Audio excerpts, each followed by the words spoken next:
The Lord be with you.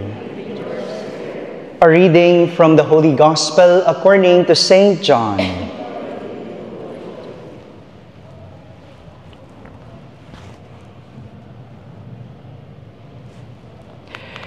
Peter turned and saw the disciple following whom Jesus loved, the one who had also reclined upon his chest during the supper, and had said, "Master, who is the one who will betray you?"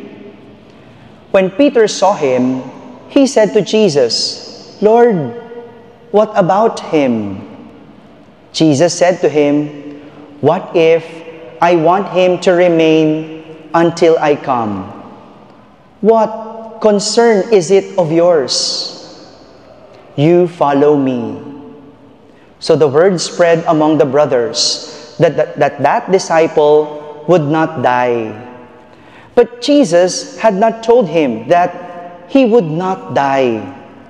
Just, what if I want him to remain until I come? What concern is it of yours? It is this disciple who testifies to these things and has written them, and we know that his testimony is true. There are also many other things that Jesus did, but if these were to be described individually, I do not think the whole world would contain the books that would be written. My friends, the Gospel of the Lord. Praise to you, Lord Jesus. Our Gospel today is a continuation of yesterday's. Do you still remember the Gospel yesterday? From which Jesus asked Peter, what was the question? Do you love me? Yes. Do you love me? How many times? 3 times. 3 times. 3 times.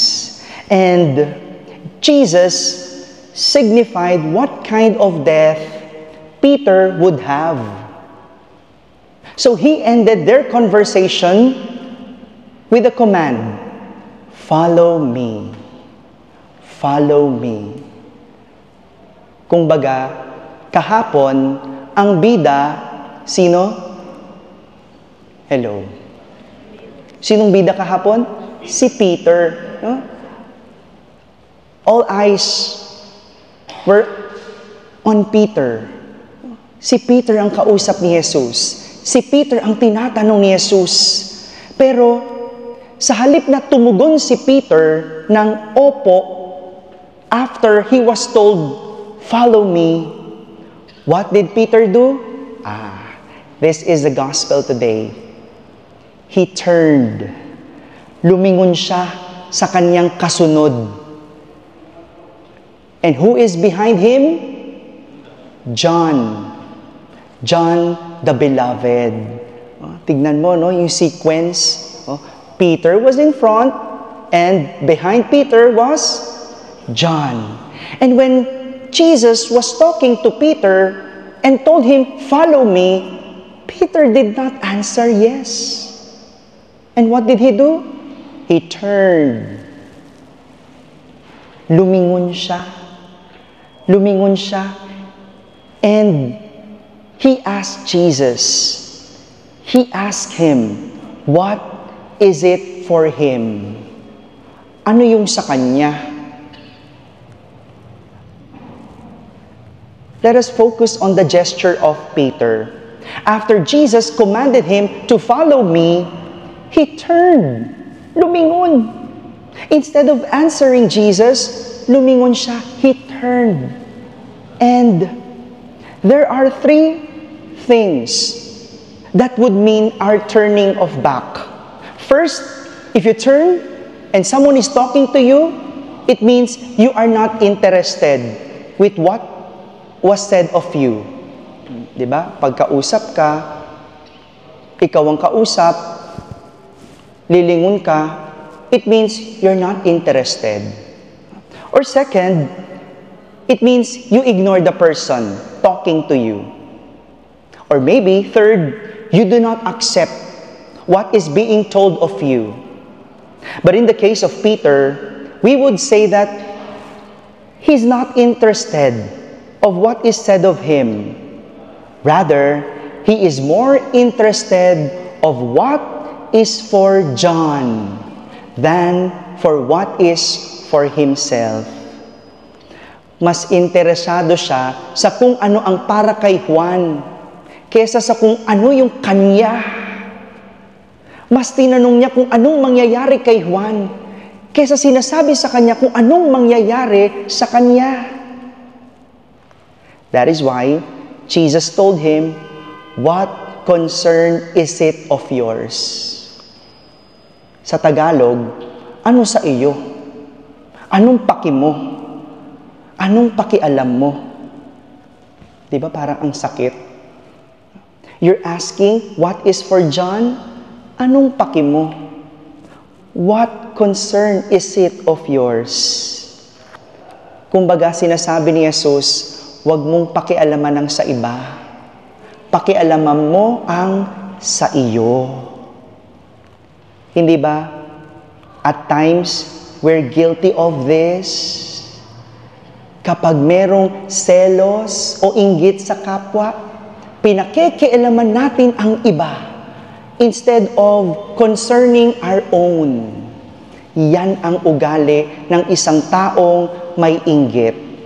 They are more concerned of what is for others than what is for them. Nakikita ang buhay ng iba kaysa sa sariling buhay. Mas pinapansin ang meron ng iba kaysa ang meron siya. Lahat ito ay dahil nakalingon sa iba. We turn to others instead of turning ourselves to God. Ganito ang nangyari kay Pedro.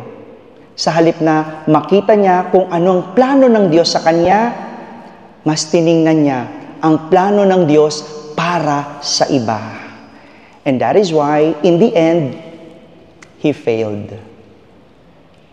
He betrayed Jesus. Unlike John the Beloved. Tignan mo, kapag meron ka palang inggit sa iba, hindi mo natutupad ang plano ng Diyos.